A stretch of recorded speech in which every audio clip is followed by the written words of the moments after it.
Good morning, students. You're able to hear me?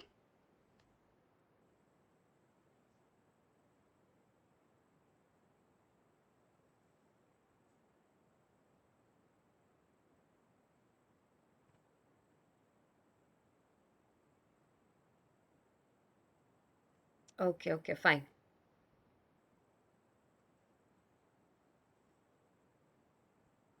Yeah, we shall continue now. See, yesterday we have finished with the structure of fructose. I thought of starting with the same thing.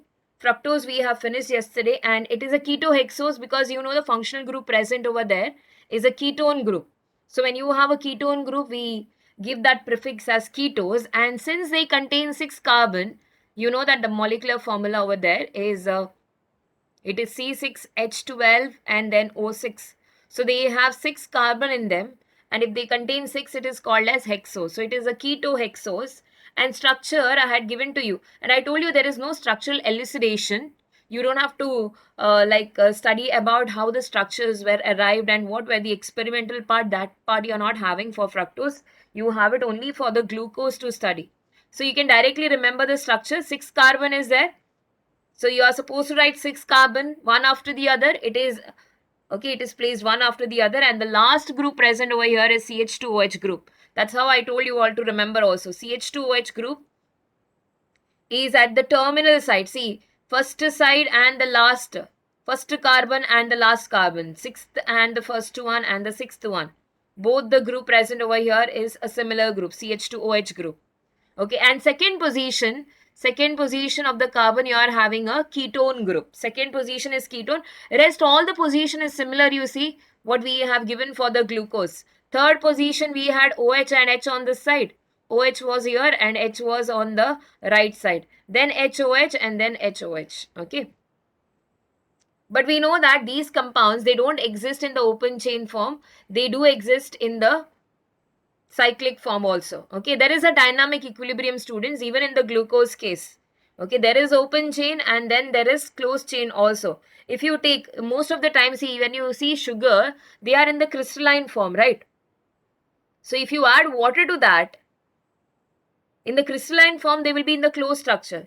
If you add water to that, they will be in equilibrium with that open and the cyclic structure. Okay, so I said they exist in both the form. So both the forms are there. And in that two forms also, see, attack can happen from the front side, attack can happen from the back side when you are writing this closed structure. So two forms are obtained, that is alpha structure is obtained and beta structure is obtained. So seeing both the possibility that OH can come on this side and OH can come on the other side, we are having two structure. So same goes with the fructose also. The way you have seen it for glucose, similar thing is applied for the fructose as well. So this is how is the open closed chain structure. No? From the open chain, when you are closing the structure, you take the OH from this carbon.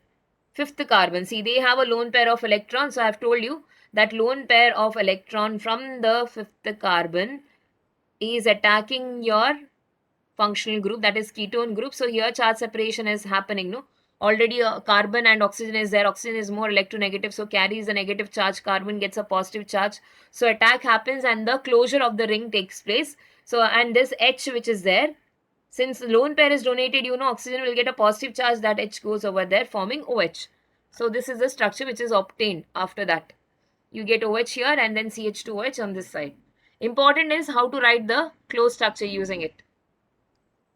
That is Havot structure. See, I'll just write it over here. The one who were not there yesterday, just see how to write the structure. See, close the ring because you are having 1, 2, 3, 4. Okay, you are having only 4 carbon here.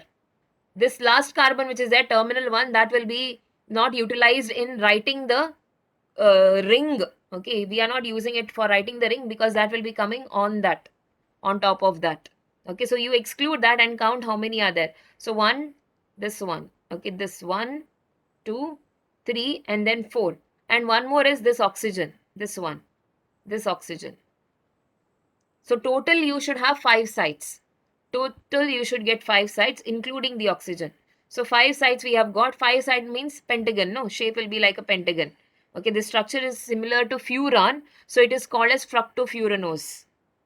Like I told you, glucose structure they have copied. Havot has copied the structure from pyran. So it is called as pyranose. Here he has copied this structure from furan, which is an organic compound. So it is called as furanose, fructofuranose. Okay, now how to write? See, this whole thing you will, it's like you are hanging it over here. Okay, you hang it like this. See, in this form. First carbon I am taking here. Okay, this will be the second carbon. Sorry, here it will be the second carbon because first carbon is here. So you will get CH2, OH, and then OH down. First carbon is over here. Okay, so CH2, OH, and then OH. Third position, what are you having? OH and then H. So hang that like that. OH, and then you are having H. Next position, you see, this is your third position. No. After that, next is fourth position. Fourth position, there is H and then OH. Then fifth position, you are supposed to do little interchange. That's because so that there is a maximum distance between them and the steric factor is less. So we are just interchanging it and we are writing CH2OH up and then H is down. Okay. So this is how the structure is. If you just interchange this in the second position, if you interchange this CH2OH and OH is there, no? If you put that OH up and CH2OH down, that will give you beta structure. That's the only difference in alpha and beta, the position of the OH. Okay, so these are the structure. You can see it is the similar structure what I wrote just now, explaining you the thing. So important for you to know this structure. If you know this structure, I can proceed further. Okay, the one who are there, I know you will be able to understand what I'm talking about. The one who are not there, it's your duty that you go back and see what is being taught and try to cover up, students. Okay, next I'm moving on with the next part. So that is disaccharide. Monosaccharide part we are done. In monosaccharide you studied two things. You have studied about glucose and you have studied about fructose.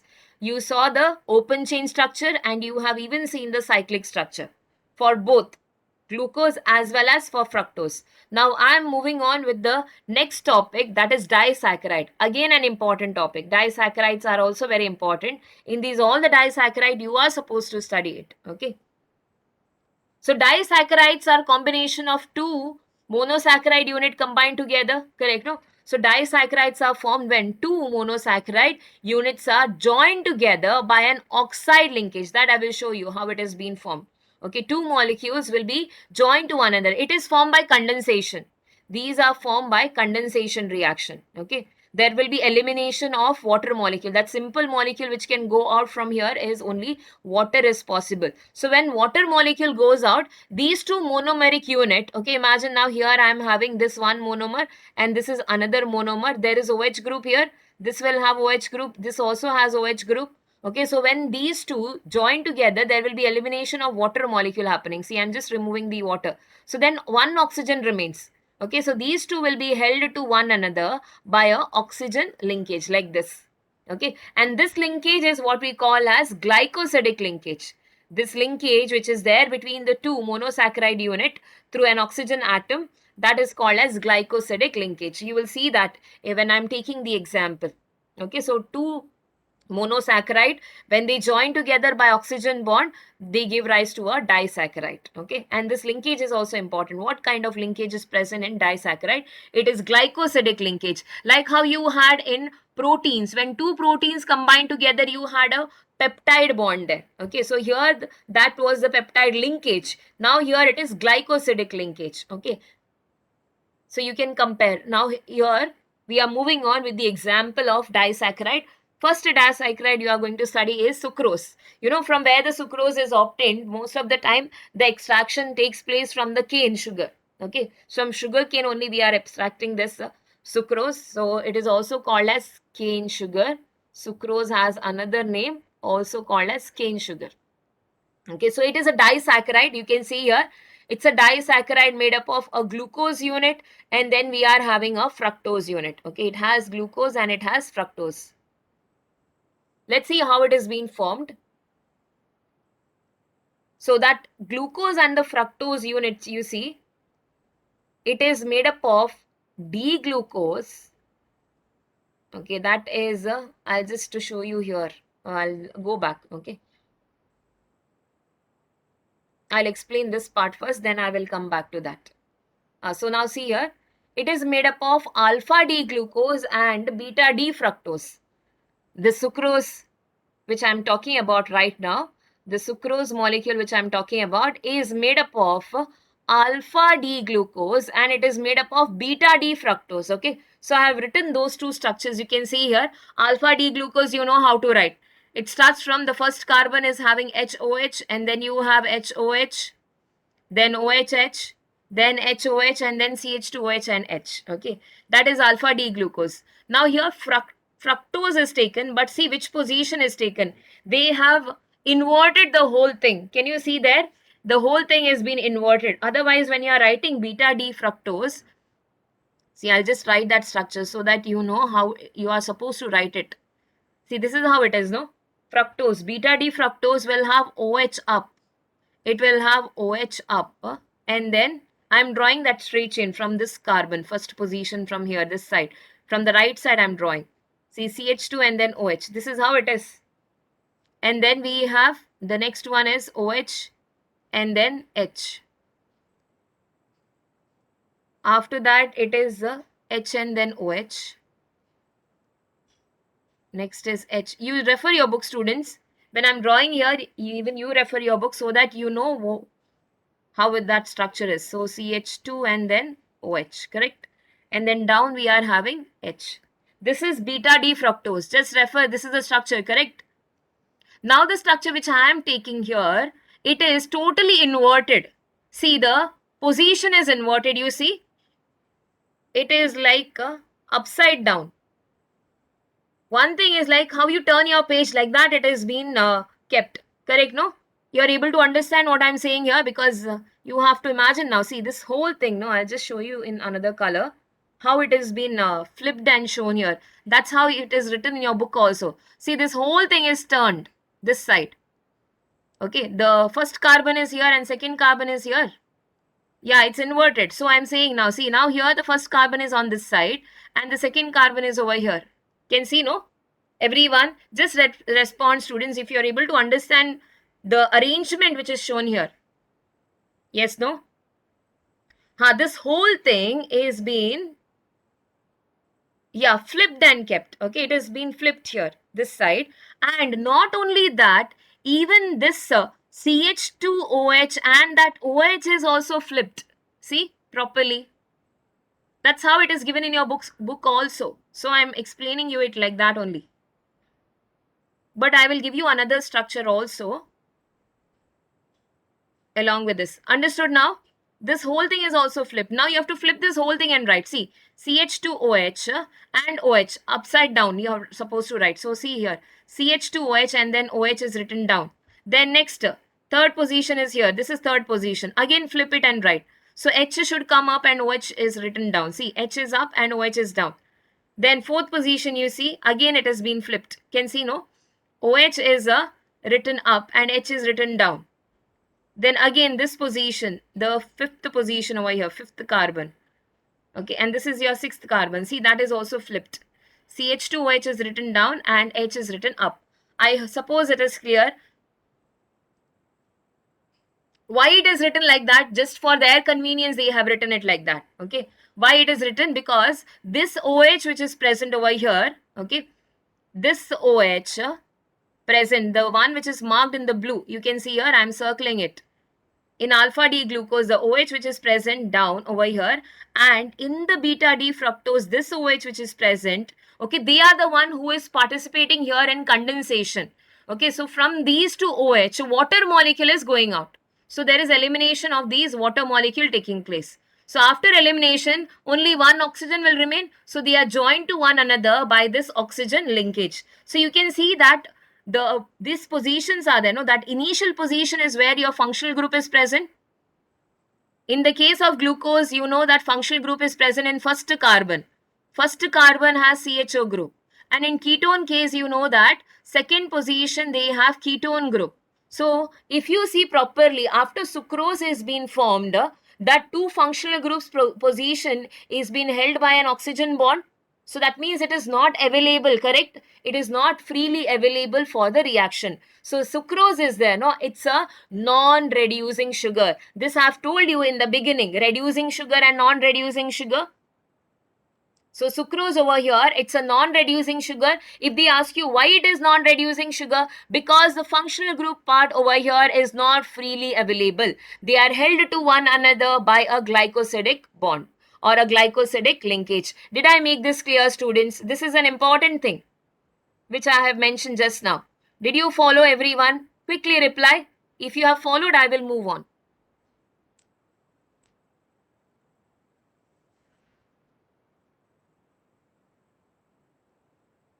If you want me to repeat, kindly tell me that you need a repetition.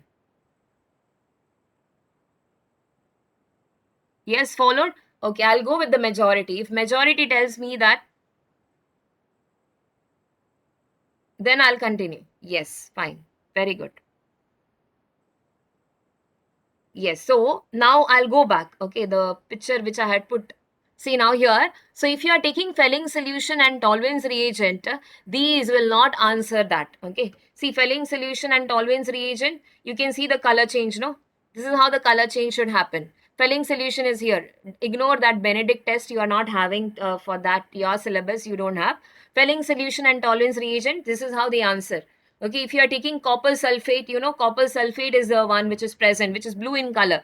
So after the oxidation happens for that aldehyde group to carboxylic acid and the reduction taking place of copper Cu2 plus to Cu plus, this is the color change. Okay, Cu2 plus changing to Cu plus, that Cu2O is formed. No, that is brown in color. And you can see here silver changing to silver mirror.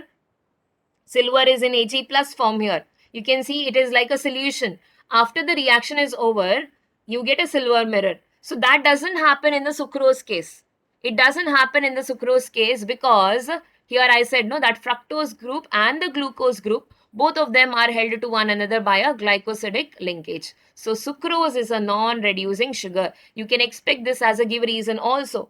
They can ask you why sucrose over here is a non-reducing sugar. So your answer should be this much.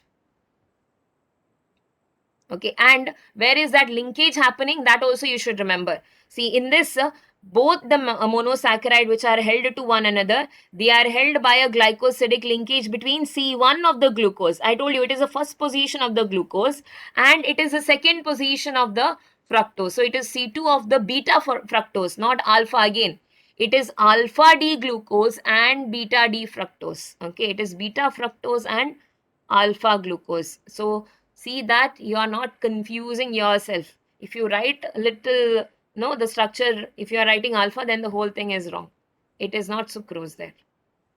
Okay, I suppose it is understood. So we will move on. This is the structure. So you should know how to write sucrose structure also.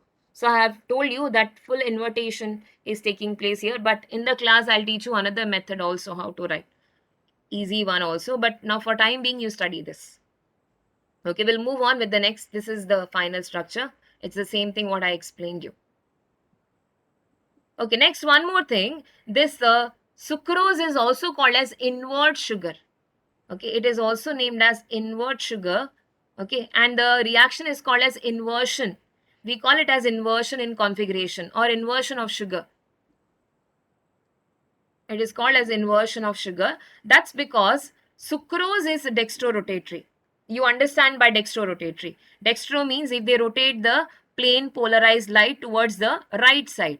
If they are rotating the light towards the right side. But after the hydrolysis is over, means when you take this sucrose and you put them into the water, they are giving you glucose and fructose unit. Okay, means after the bond has been completely broken down. That oxygen and oxygen linkage is there. No, this has been broken. See, if I add water to this, this will break down. Okay, this will break down completely.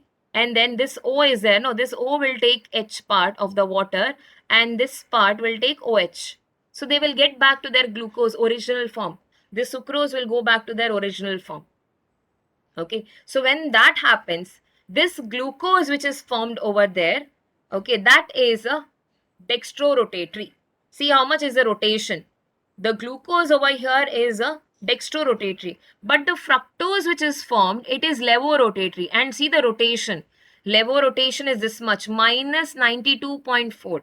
And here it is 52.5. So if you do the subtraction of both, they don't cancel one another, correct? Whereas the fructorotation, that negative rotation means towards the left side, the rotation is left side. Okay, the left side rotation is more and the right side rotation is less. So on the whole, this whole compound will be showing rotation towards the left side, I can say. Correct, no? So it is called as invert sugar because the product obtained gives you sucrose is dextrorotatory. Again, I'm repeating. See, sucrose is dextrorotatory. That dimer is dextrorotatory. But after the hydrolysis is over, glucose is formed which is showing little rotation towards the right side.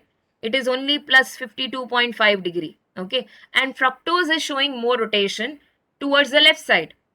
So you can see compared to sucrose, the decomposition product is showing on the whole rotation towards the left side. So it is invert, no? Like it is going opposite to whatever was there in the original form. So it is called as invert sugar. Okay, due to change in the sign. Basically, it is because of change in the sign. Okay, negative sign is there. So it is invert sugar. It is called as invert sugar. Is this understood, students? Even this is followed, what I said?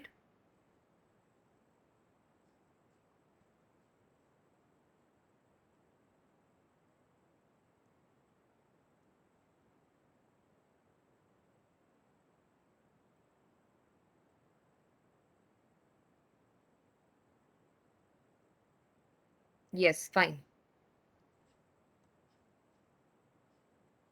So even this you can remember because this also can be a give reason question.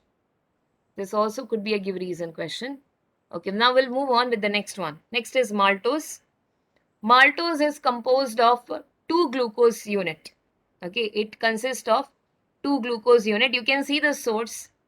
You can get maltose from many source. Okay, you can get it from wheat flours. You can get it from vegetable, they say.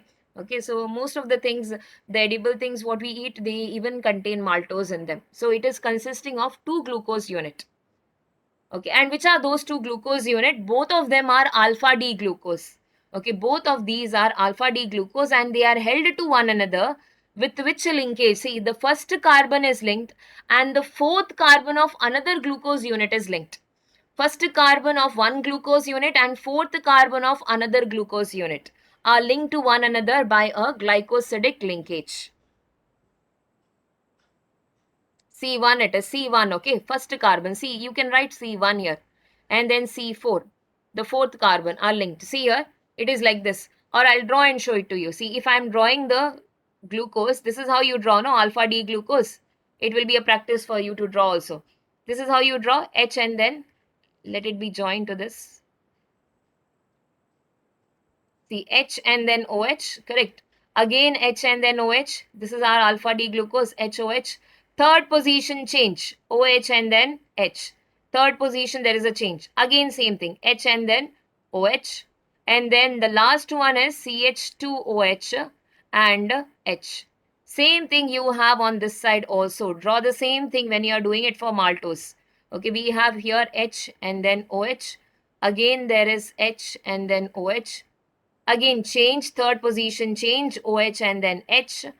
And then next same thing, HOH and then CH2OH and then H.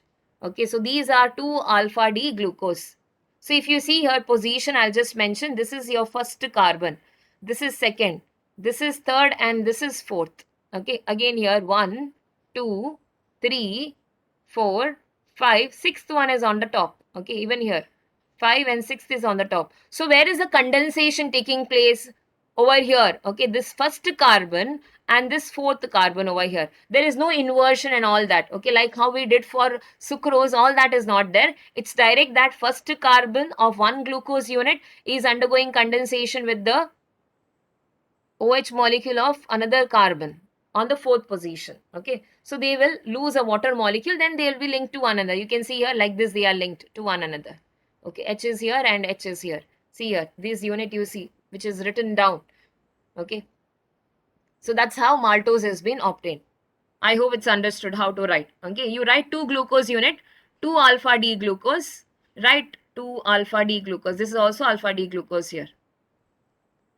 After writing both the unit, from first position and fourth position, you eliminate a water and you will get one glycosidic linkage here, oxygen and oxygen linkage. Okay, so that will give you maltose. Done.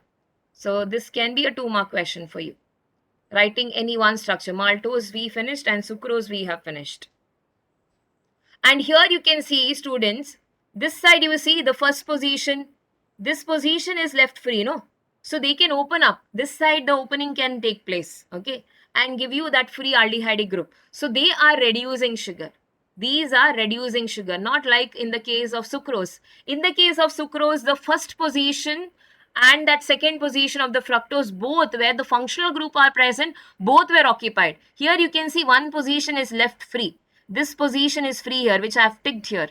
Okay, this carbon position where aldehyde group is present, they can reverse back, okay, and give you that free aldehyde group. So they are reducing sugar.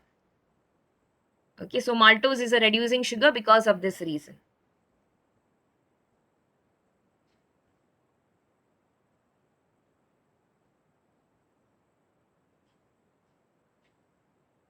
Three plus two, it depends. They will ask then 2 questions will be asked if they are asking for 3. 2 marks, you can just remember this will be asked out of these structures which I am telling you, know. It is a fixed question. They will ask you any one structure out of this. So yeah, 3 marks you can expect, but in that 3 also it won't be one question. They will there will be a sub question also. Maltose, sucrose, one more is there. One more, let me finish that. The last one, lactose. Okay, lactose is also called as milk sugar because it is obtained from the milk products only. The sweetness of that milk is because of this sugar which is present in them. So how is this lactose obtained? It is composed of, see now the units are different. The monomeric unit you see, it is made up of beta D galactose and beta D glucose. Beta D galactose and beta D glucose. And the linkage is again between C1 and C4. Okay, the way it was in the case of maltose. Similarly it is, but here you should remember what is galactose. Okay, and again it is a reducing sugar. That means the functional group is freely available here. There is a free aldehyde group available. So let's see the structure. I'll explain you how to write the structure. You know how to write beta D glucose. So let me write that first, because you are familiar, no, with beta D glucose. In beta only the change is the OH position, right? OH is up and H is down. Like we have written alpha, alpha we had H up and OH was down. Now here it is opposite. OH is up and H is down. Rest everything is same. Again H and then OH. Third position is a change. You are having OH and then H. Fourth position you are having again H and then OH. The fifth one you are having CH2OH and then H. Okay, this is beta D glucose. This is beta D glucose. Now see in galactose, what is the difference?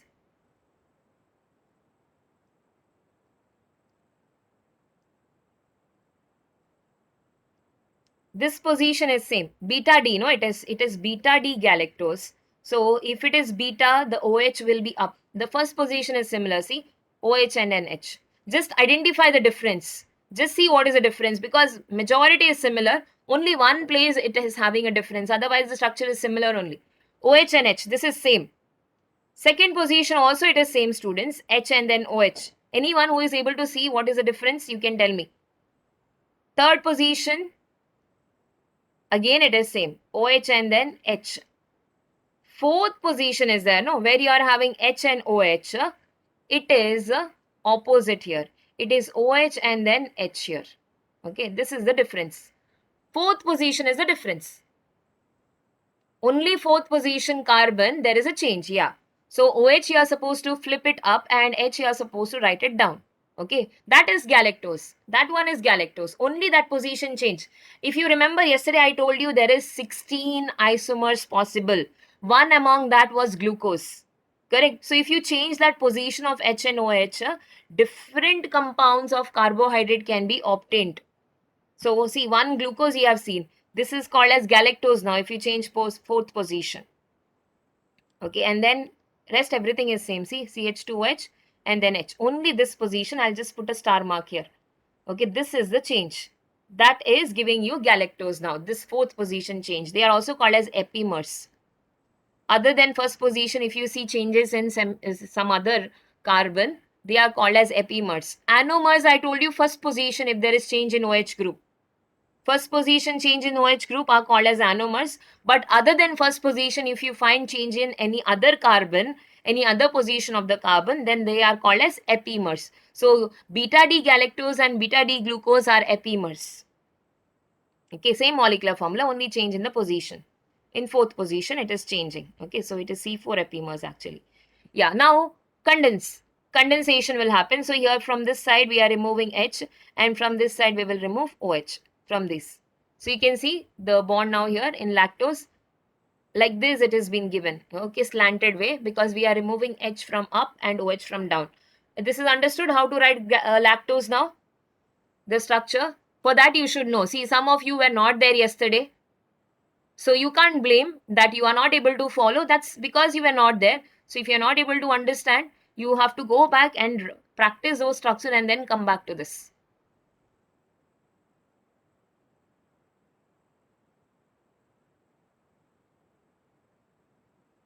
Shall I move on, students?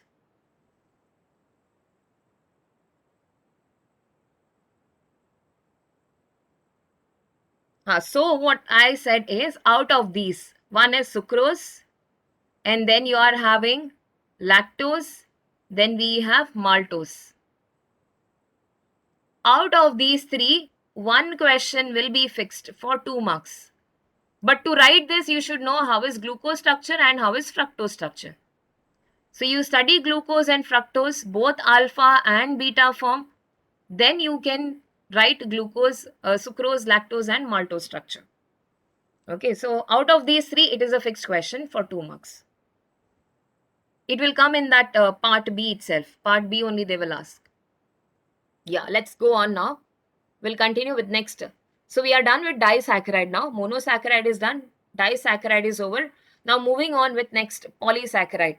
Polysaccharides, you know, many monomeric units are joined together. Example for that we are having is starch. Okay, so starch is the example. You can see how the structure is. If you are able to identify what will be present here, these boxes I've seen, I've taken over here, that's glucose only. You know, starch is a combination of many glucose unit combined together. When many glucose combine together, the polymer what you get, that itself is starch, no? And when we eat this starch inside our body, this starch is again broken down with the help of enzyme. Okay, so you can see how the structure is. They are having linear chain structure. You can see here, this main chain is there. Along with that main chain, you can see some branches also present. Okay, so this starch is having straight chain compound as well as branch chain compound. So, and that has two components, like based on that straight chain and branch chain, we categorize them into two. One is amylose and the other one is called as amylopectin. Okay, one is named as amylose and the other one is named as amylopectin. Let's see what are they. Amylose are formed by, like if you take just the carbon, alpha D glucose if you take, no, and at first position and fourth position, like how we saw that maltose is formed, but continuously if this gets repeated, continuously, see, it is giving you straight chain compound. So then that will be called as amylose. Okay, if you take alpha D glucose unit and if they are held by first and fourth position carbon through a glycosidic linkage, that give rise to amylose. So it is a polymer actually. It's a polymer of alpha D glucose, but a linear polymer. Okay, and this amylose is found to be water soluble. They are water soluble component. And how much percentage is there in this starch of amylose? Only 15 to 20% of the starch will be of amylose. Remaining, that means the remaining other component is present. Only 15 to 20% of the starch is of amylose, and they are having a long chain structure. Unbranched, they are saying, that means it is having a linear structure. Approximately, they are telling how many unit might be present also. Approximately, they might contain around 200 to 1000 alpha D glucose units combined together. with one another. Okay, this many may be combined with one another to give you that long chain polymer. Okay, but through C1 and C4 glycosidic linkage. Then come to amylopectin. Amylopectin is the branch chain ones. And they are, since there is branches, you can understand in that way when the branches increases, you are actually seeing here the carbon chain is increasing. Okay, so they become little insoluble. So amylopectin is insoluble in water. Remaining part is of this amylopectin only. If 15 to 20% goes for amylose, remaining 80 to 85% of the starch will be for amylopectin, and they are branch chain polymers. Now, how are these formed? You will find there is C1 and C4 glycosidic linkage like how we have seen in amylose. Along with that, there is a branching. There is a branching at C1 and C6 position. You can see here, this is your first position. This position is first position. Sixth position is over here, CH2OH. This compound over here, see, this one has a CH2OH group. Okay, up this sixth carbon. And from the above, the first one is having H and then OH. So this OH and OH, they undergo condensation at first position of this carbon and sixth position of this another molecule, they undergo condensation. Okay, so there is removal of water giving you this linkage. You can see HOCH2 is there. Okay, so they are branching at this position like this. That is amylopectin. Don't worry about the structure, students. For this starch, I am saying, do not worry much about the structure. At least remember the linkage where they are linking. You will be able to write this because you know now how it is, how the compounds are formed. You are familiar with glucose structure, so it is not difficult. At least remember the linkage. Because for you important is at least you should be able to write the difference between both. I have never seen them asking the amylopectin and amylose structure. Just difference if you write is enough. Okay, so let me just give you the difference. It might not be there in your book, so I want you to write it down. Or if you are able to write by yourself, it's well and good. Amylose and amylopectin, if you see, first point what you can write here is it is water soluble, correct? It is water soluble. This is water soluble. And here you write it is water insoluble. I'm not writing for amylopectin. You can write this is water soluble. Here you write it is water insoluble. Write correctly. This is water insoluble part. How much percentage is there in the starch of amylose? You have seen how much it was. Around 15 to 20% of the starch is of amylose. Okay, it constitutes around 15 to 20% of the starch. And this constitutes around 80 to 85 percentage of the starch. Then how are they? Amylose, you have seen it is a linear polymer. This is a linear polymer. Amylose is a linear polymer and amylopectin is a branched polymer. This is a branched polymer. And linkage you can mention, students, here. What was the glycosidic linkage? Glucose units are held by, I'll just write that here, glucose units. You take down the difference because difference they have asked. Okay, so just make a note of this. Here glucose units are held by C1 and C4 glycosidic linkage.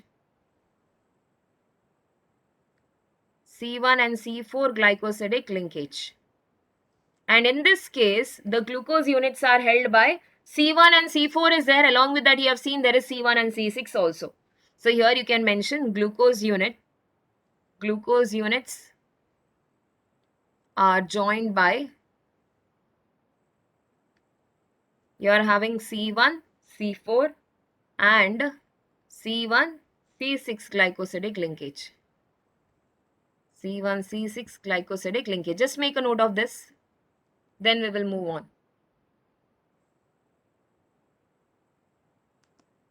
I'll give you 1 minute time. Just quickly note down.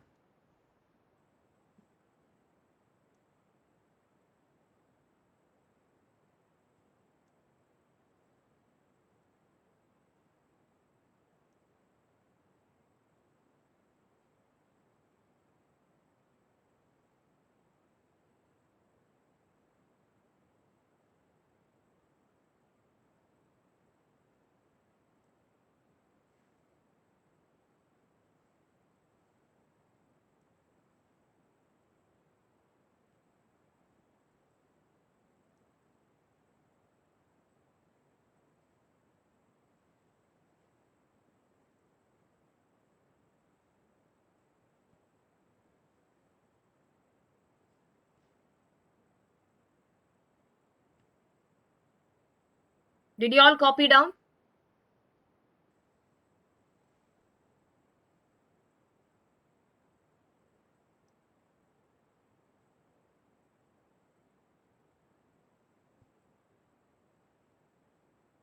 Okay, we'll continue then. Yes, good. At least take a screenshot if you're not able to write it down right now. Later you can copy down in your notes. Okay. We'll continue with the next part. Next part is cellulose. You know where is cellulose found? I've put the picture also. You'll be able to tell me.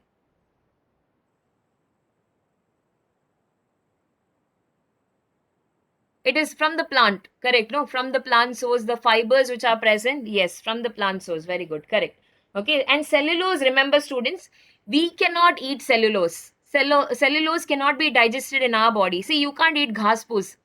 If you are hungry, you can't go and eat grass. Grass will not give you energy because that in that the major constituents which is present is cellulose itself, and our body doesn't have an enzyme which can digest the cellulose. Yeah, only cows and these animals which are there, correct, domestic animals you have seen, no, they rely on this cellulose because their body has that. Okay, we don't have the cellulose or digestion enzyme in us. Okay, that you can just write as a give reason why cellulose cannot be used as an energy source by humans. I think I have not put that in this slide. Just make a note of that. Just write that question, cellulose why cellulose cannot be used as a source of energy,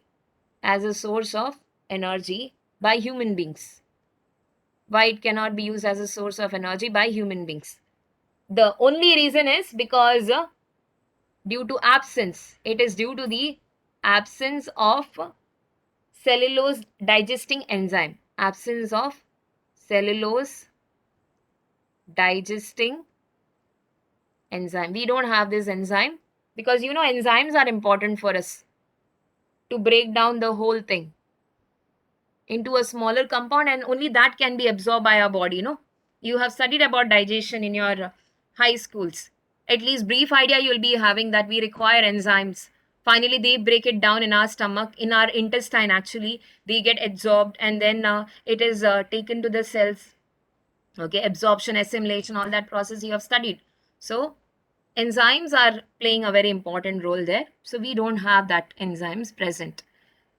Okay, now how is this cellulose? You see, cellulose is also a polymer. You can see it is made up of, it is a straight chain polymer.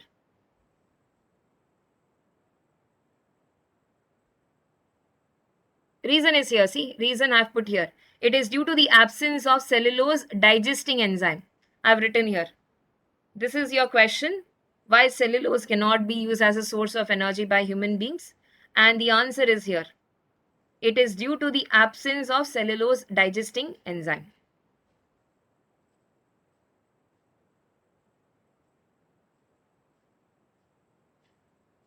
Okay, see now how the cellulose is. It is a straight chain like polymer. It is polysaccharide only because they are also made up of glucose unit. But which glucose is combined here? It is beta D glucose units which are joined to one another at C1 and C4 position. But beta is taken here. Okay, so beta is there. Beta means you will have OH up, OH will be up and H will be down. Okay, again this side you will have this will be H and then OH will be down, correct? No, OH will be down here and one OH will be up. So one OH will be up here. So they undergo elimination. Water will get eliminated. When water gets eliminated, you get that oxygen linkage at the C1 and C4 position. Okay, so this is the cellulose structure. Nothing much. You just remember it is straight chain polymer. It is straight chain polymer of which monomer? Beta D glucose unit. Joined which linkage? C1 and C4. Okay. C1 and C4. So that's all students, nothing much in this.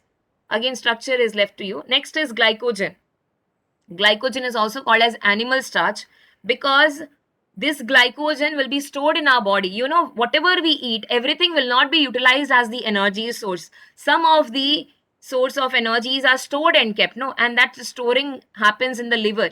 You know that some part of the food is stored and kept, and that storing is done in the form of glycogen. Okay, so glycogen is the like I can say that it is the store, like how liver is the storehouse and glycogen is that kind of money is there, no, which is stored and kept. Whenever your body needs that energy, it will be broken down in the form of this glucose. Okay. So glycogen is also called as animal starch because it is stored in the liver of the animals.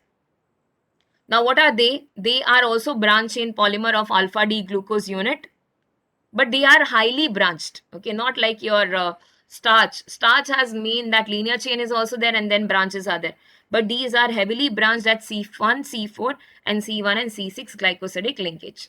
So that's about glycogen. Okay, and then last part what you are having is the importance. This you can just go through because this won't be asked as such, but if you are interested in just going through the importance of carbohydrate, and you can put in your own words, you don't have to by heart this. Okay, we are left with the last part, that is nucleic acid part. So that I'll continue in the next class. Afternoon, I've told you that I'm engaging the class, so that time I'll continue. Okay, we will stop here for today. Now, for now, we will stop here. And remember to study for those questions which I had given to you. See that you are very thorough. If I'm not able to do, yeah, about practicals, I don't know when it will be kept now. So I want you all to be prepared with the practicals and I want you all to be prepared with those questions which I have given to you. Around 22 marks, 24 marks questions I have given to you. So be prepared with that.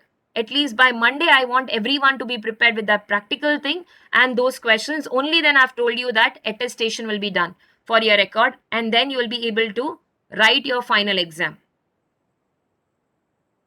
So don't take it lightly, students. Finish this work. You have enough day. Okay, you have enough time with you. So utilize that time. And enough of distraction, whatever you had. Now focus on to your studies. You should know how to balance both the things.